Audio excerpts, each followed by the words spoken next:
Hey guys, I hope everyone is safe and healthy and enjoying some extra time away from school. But we are trying to get back to some of the schoolwork now. And I just wanted to walk you through what this week's assignments are going to be. Um, so I think the easiest way to look at it, um, well, there's so many different ways to see everything in Canvas, and I know it sometimes gets confusing and overwhelming. But I think right now, because of the way things are, if you go to this calendar view, you can see everything that will be due at the end of this week. So on Monday, March 30th is the day that everything is due. We're trying to keep everything simple and consistent, and we know some of y'all have different constraints on your time, so just trying to keep it smooth and as easy as possible. So if you look on this calendar view, it shows everything that will be due. Forget about the typed outline for now. That was the day it was scheduled to be due. Since we missed pretty much this whole week after spring break, I will adjust that as necessary, but it's just still floating there where it was supposed to be originally.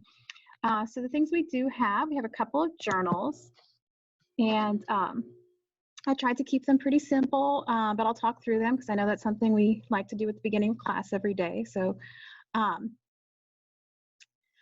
so again, first one is for officially for Monday, but like I said, it's all due on the same day. Um, so just asking about the main conflict in your novel, and um, again, just you don't have to, but you can talk about, if it's man versus man, man versus nature, man versus society, what have you. But again, just give me like a little explanation, because again, you're all reading, or many of you are reading a lot of different books. So just, I mean, really fill me in. I've read most of the books, but some of you are reading books I haven't even read yet. So what's going on? And then the second part where it's asking about, or yeah, second part is pretty straightforward. Do you have any predictions so far? Um, Again, just what does it sound like to you might happen with this conflict and how it might be resolved? Sometimes you'll have lots of clues. Other times it might be really mysterious. Depends on the book. The last part is the one where you may or may not have a pretty good idea so far, depending on where you are in your book, about what message might go along with that conflict. So going back to Slaughterhouse-Five as an example there, with Billy being kidnapped by aliens and all of that, the the message that we probably took away from that novel was about how damaging the war was to Billy, and what a toll it took on him mentally and psychologically and all that. So you may or may not know that already. If you don't, that's okay. Like I said, all these books are different, but it's just trying to get you thinking about how to stretch this out to a short paragraph. Um, so the next one that we'll look at is Wednesday's journal really quick here. And again, pretty simple and straightforward, since this has to apply to all the different novels that y'all are reading. But think back to just the one character that you talked about before. You don't have to do this for every single character in the book or even all the main characters. But is that character starting to change?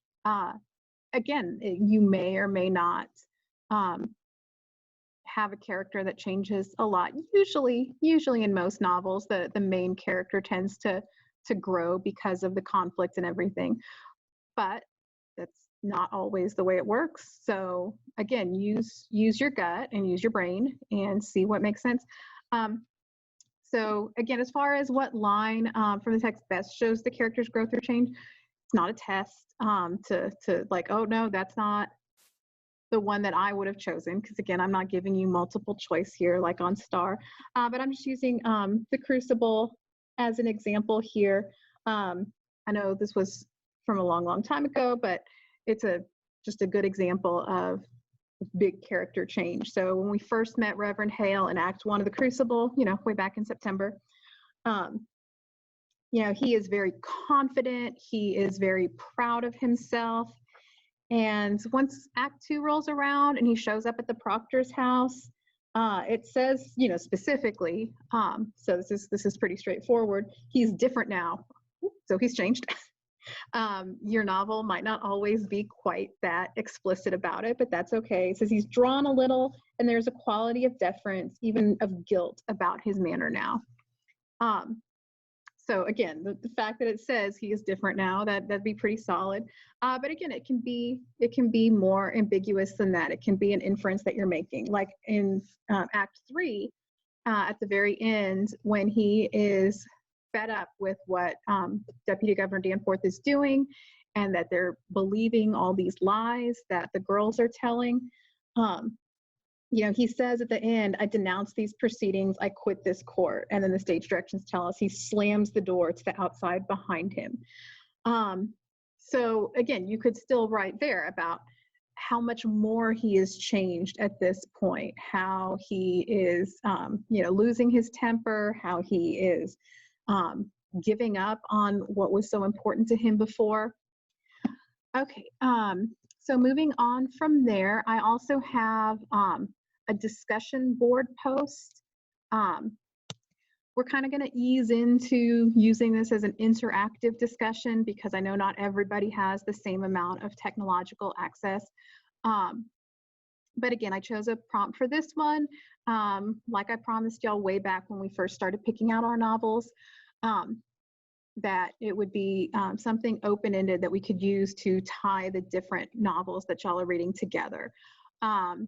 So in this case, again, it's using our big thematic link about war. So just asking, how does the war affect one or more, depending on what you want to say, more of the characters in your book? Because again, some of you have books where your characters are the soldiers in the trenches fighting. Others have ones where they're just civilians during wartime. So maybe I think some of y'all are reading ones that are set in London during World War II, where they had to, go into bomb shelters and turn out the lights and stuff. But during the day, a lot of times they carried on with their normal lives.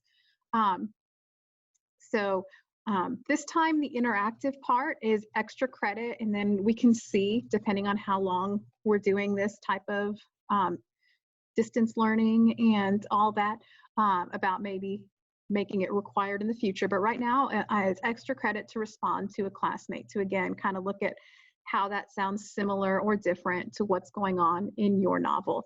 And this should be one giant discussion board for all 4 of my English 3 class periods. So when it says classmate, it doesn't have to be somebody from your class period. If you have a friend or acquaintance that's in a different class period, you are more than welcome to respond to them on here as well. We're all in this together now. And then last thing to do with the independent novel, it's actually due on Tuesday because I wasn't going to make it due earlier, but the vocabulary practice. So again, if y'all remember, and let me see if it'll let me show y'all on here. Maybe it will, maybe it won't.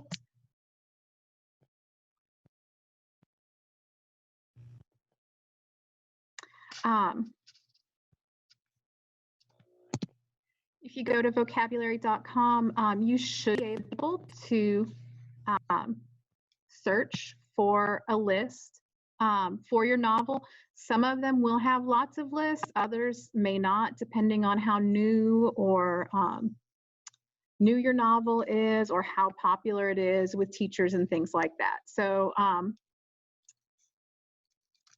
just pull one of the examples I know for sure has vocabulary lists. So you could choose one that's already there, and it'll give you a chance to see like This one has a lot. This one has a lot. Remember, my requirements on here are just that you have 15 to 20 words. If you want to do more, that's fine. Probably figure out some extra credit or something for that. But so what you can do is if you go to this list,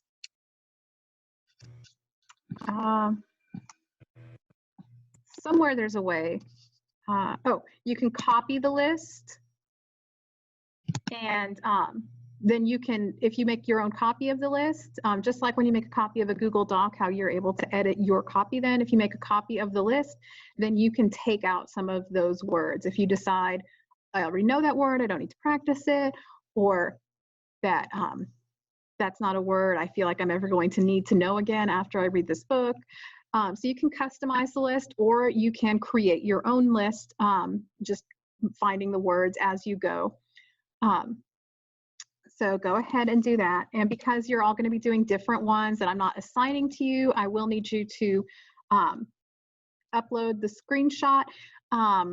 If you have trouble, depending on what kind of device you're on, I know I've shown a lot of you how to do the screenshots on the Chromebooks, but hopefully, you know, if you're having trouble with it though, let me know, and I'm sure we'll figure out a way that you can do that. So don't stress about that part of it right now. Just letting you know that since I haven't assigned a specific list to you, I don't think there's any way in vocabulary.com for me to see like what specific lists you're practicing besides the ones that I've assigned you in the past. But I'll play around and find out for sure. But if you're in the class, maybe I can. Oh, I've been sitting still too long. The lights went out. I think we're okay though. There's light coming in the window. Okay, last thing, this is kind of big, but last thing is the thesis statement and list of sources for your research project. And this, I did change the due date on this. I think it might have actually been due tomorrow, originally Friday the 20th. Sorry, you're going to be watching this later. Still getting used to this whole video thing. Anyway, I think it was originally due this week after spring break. But what I've done is I've moved it to March 30th. And so all you need to do for this is thinking back to your research question that you hopefully already wrote. I need to grade those still. That you go ahead and think of, now that you've done a little bit of the research, or once you do a little bit of the research, how do you think you are going to answer that question? And you'll probably want to try and answer it in a way, excuse me just a sec, answer it in a way that gives a little bit of a preview of what you're going to be talking about in your paper. So just using as an example that that question I think I talked about in some of your classes of, if your topic was World War II, then maybe you did your question to narrow it down. You know, how did women contribute during World War II? So you could then say, you know, women contributed to the war effort in many ways, such as working jobs in factories that men were no longer able to do once they left.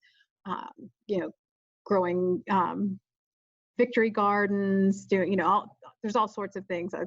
I won't get into that right now, but so kind of give an idea. And then, you know, probably when you get to writing the paper, a little further down the line, don't stress yet. When you get to writing the paper, you might spend one of those body paragraphs talking about, you know, the women working traditionally male jobs in factories. Maybe have, you know, that next paragraph about the victory gardens, or about making socks and things to send to the soldiers, and how, you know, kind of again give that preview of how you're going to be writing that paper down the line. If you have questions about how to go about what you're doing at this stage, you can email me. I'll have some online tutorial time that you can participate live and ask questions that way.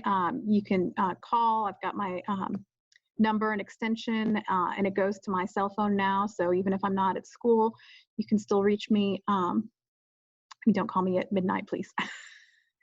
But again, during normal daytime hours, you can still reach me. And I'll be here to help you out with that. And for the list of sources, don't worry right now about having it formatted the way we'll do for your works cited page and everything. If you're using Gale and all that, let me see if it'll let me show you here. I hope so.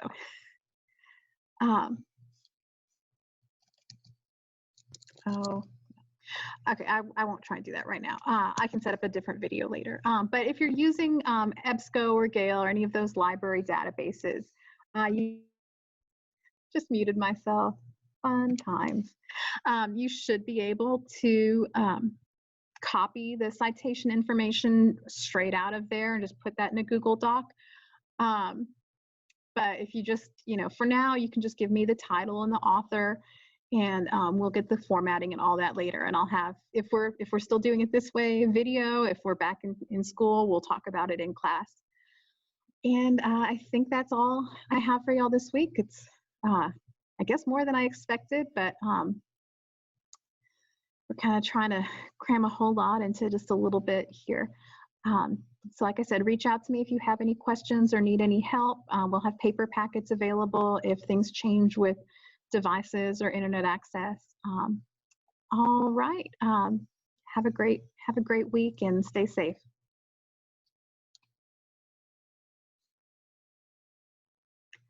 Super awkward.